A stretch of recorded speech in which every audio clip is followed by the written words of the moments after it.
Yo yo yo, salut les turfeuses, salut les turfeurs, bienvenue pour un nouveau pronostic de Benoît Requin. Ok, place au pronostic du quintet du samedi 6 janvier, direction Paris-Vincennes pour le prix de Vic-sur-Serre. Trop attelé, 2850 mètres, 16 partants en réunion, une course 4, indice de confiance 2 sur 5. Petit retour sur le quintet du jeudi 4 janvier, mais deux regrets sont à l'arrivée. Et cette vidéo, je la tourne avant l'arrivée du quintet de ce vendredi. Je reviendrai dessus demain. Ok, c'est parti, on commence le pronostic et on commence avec le numéro 1, Indy Dark. Et on écoute l'entraîneur Jean-François Marie. Indy Dark a très bien couru en dernier lieu, sans avoir une course dure. C'est relevé avec Iberica et Indigo de Fontaine. Bon, s'il terminait 4e, 5e, cela serait bien. Il a un bel engagement à suivre, mais c'est sur 2100 mètres. Comme le froid est annoncé, on fait un parcours ce samedi, mais si on pouvait joindre l'utile à l'agréable, cela serait bien. En effet, et je pense que ce numéro 1 Indy Dark va joindre l'utile à l'agréable, étant donné que je l'ai gardé, mais plutôt en bout de combinaison. On enchaîne avec le numéro 2, Jimmy Ferro BR, il n'aura pas les commentaires de l'entraîneur. En même temps, c'est qui? C'est Alessandro Gossiadoro, lui il adore la pêche, il est parti pêcher tout seul, amuse-toi bien, tout seul. Alors, ce numéro 2, lui par contre, je ne l'ai pas retenu. On passe au numéro 3, Beat Génération, on écoute Steen Obstfaller. Bonjour Steen, vous êtes l'un des seuls à être venu, merci. Je vous en prie, yeah. Concernant le numéro 3, Beat Generation, yeah. Alors, il a désormais plusieurs courses dans les jambes, après avoir été arrêté cet été, yeah. Alors, dernièrement, il s'est retrouvé piégé, piégé en épaisseur, le nez dans le vent. C'est comme ça. Oui, on dit le nez au vent. Il y a le nez au vent. Non, pas le nez dans le vent. Non, pas le nez dans le vent. Le nez au vent. Le nez au vent, yeah. Et son driver, elle a préféré le retirer. Il a dit stop. Il a dit non, il y en a marre. C'est ça. Oui, oui, c'est ça. Continuez. Il semble revenu, the comeback, il est revenu à un bon niveau à l'entraînement. Training is very good, very, very good.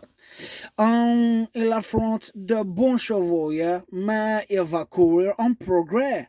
Ok, donc on va faire attention à lui, c'est ça? Ah oui, il va courir en progrès.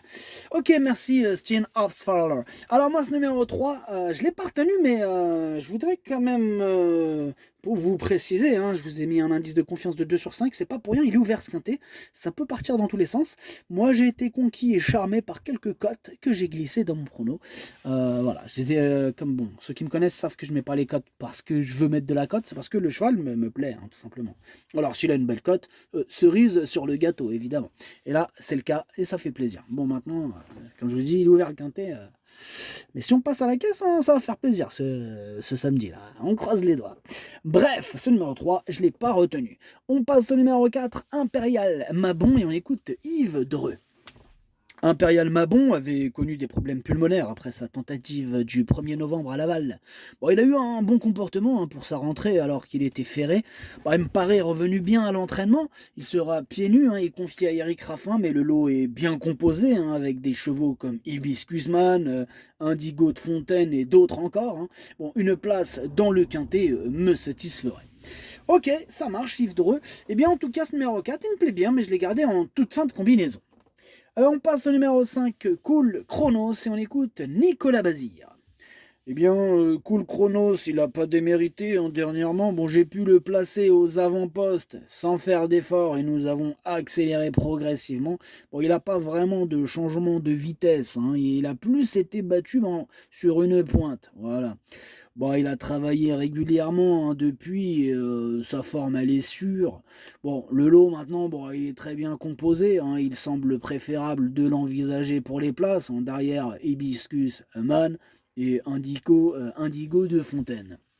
Ok, merci Nicolas. Alors, moi, ce numéro 5, par contre, je ne l'ai pas retenu, mais c'est lui le chef et le capitaine de ma petite liste des possibles casseurs de tickets repérés. Attention, il est ouvert ce quintet. Et attention. On passe au numéro 6, Gazolin, et on écoute Hansen Eric Bondo. La dernière fois, Gazolin a été victime d'un mauvais parcours, le nez au vent. Je pense qu'il est de mieux en mieux. Il vaut mieux que ce qu'il a montré ces derniers temps. Ok, alors, moi ce numéro 6, c'est un regret, je l'ai pas retenu, c'est mon deuxième cheval de complément en cas de non partant. Attention. On passe au numéro 7, Iberica, et on écoute Thierry Duval d'Estaing. C'est vrai qu'Iberica a fourni une fin de course peu ordinaire en dernier lieu. Elle connaît des périodes de forme assez courtes et il faut en profiter. Elle a repris de la fraîcheur depuis, l'engagement est correct mais le lot est très bien composé. Il faut la driver sagement pour qu'elle puisse placer sa pointe, ce qui comporte des aléas, mais elle devrait confirmer si tout se passe bien. Ah, c'est tout ce que je leur reproche moi à ce numéro 7. C'est que voilà, il y a plus régulier, c'est pas le pire, mais c'est pas le meilleur en termes de régularité. Donc voilà. Donc en espérant que ça se passe bien. Voilà, moi je l'ai mis quatrième, quatrième et j'y crois. On passe donc. A few moments later. Ouais, on a été coupé vite fait, excusez-moi. Donc on a dit on passe au numéro 8, c'est Ipalio et on écoute Alphonse Van Bergen. Eh bien, cela se passe mal pour lui durant ce meeting. En effet, les 2 dernières fois, Ipalio a été gêné, d'où ses fautes. Il est bien et avec l'aide d'un bon parcours caché, il peut bien se comporter. Ok, bon, il peut bien se comporter. Bon, lui, par contre, je ne l'ai pas retenu. Vous me direz, on ne peut pas tous les mettre. Il a fallu faire un choix difficile. Mais ce numéro 8, il est en plein milieu de ma petite liste des possibles troubles faits. On enchaîne avec le numéro 9, un télo de Chenu. On écoute Louis Baudouin. Un télo de Chenu rassure depuis 2 courses, alors c'est vraiment parfait. Le fait de l'avoir allégé dans sa ferrure lui est bénéfique. La dernière fois, il a vraiment été battu par un tout bon cheval. Bon, il est resté très bien. Bon, normalement, c'est une très bonne base. Il devrait être dans les 3 premiers. Voilà. Ok, en tout cas, ce numéro 9, moi, il me plaît beaucoup. J'y crois. Je l'ai mis très haut et je l'ai mis deuxième. On passe au numéro 10, Canto dei Vanti. On écoute encore Hansen Eric Bondo. Conto dei Vanti sera mieux avec une course à l'économie cette fois, contrairement à sa dernière prestation où il n'a pas eu un bon parcours.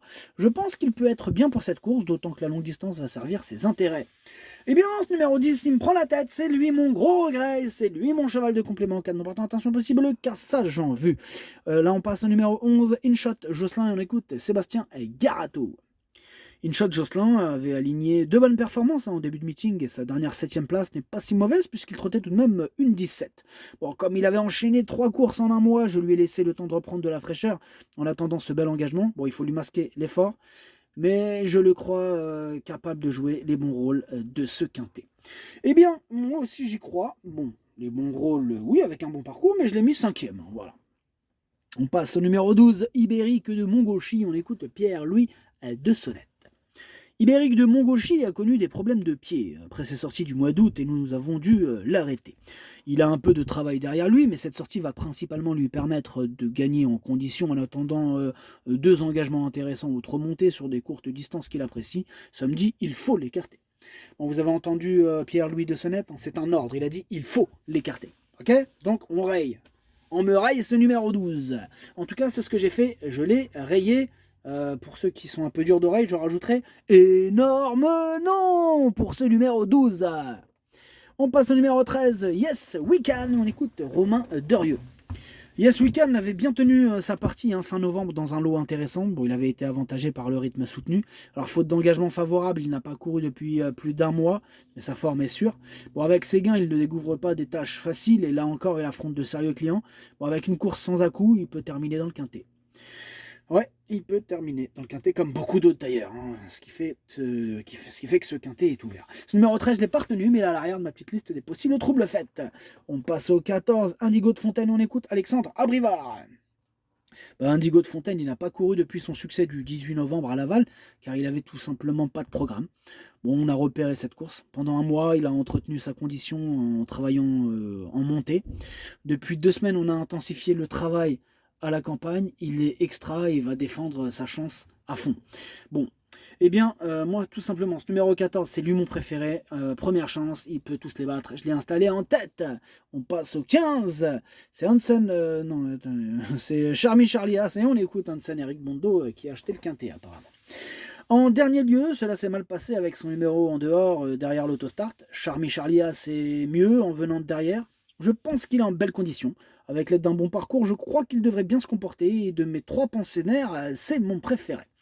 Ouais, bah, moi, il me plaît bien, moi, ce numéro 15. Hein, je l'ai gardé, je l'ai mis exactement 6e. Et on termine avec le numéro 16, Hibiscusman. Et on écoute Romain Christian Larue. J'ai attaqué le meeting d'hiver en voulant faire des réglages et changer la façon de le driver, hein, mais c'était une erreur. Hibiscusman s'est imposé plaisamment dernièrement sur un 2100 mètres. Bon, il a gagné en condition depuis, hein, il a engagement et sur mesure. Bon, il y a de l'opposition avec notamment Indigo de Fontaine, mais il devrait confirmer et terminer dans les 3 premiers. Mais quelle chaleur! Romain Christian est super chaud avec son numéro 16. Moi aussi, je l'ai mis très haut, j'y crois, je l'ai mis 3e. Le pronostic, ça donne 14, 9, 16, 7, 11, 15, As, 4. Merci d'avoir suivi cette vidéo. N'hésitez pas à mettre un pouce bleu si la vidéo vous a plu. Pour accéder à tous mes tickets pour la course du Quintet, rendez-vous directement en description de la vidéo. À jouer avec modération. Bonne chance. Chopez-le moi. Ciao.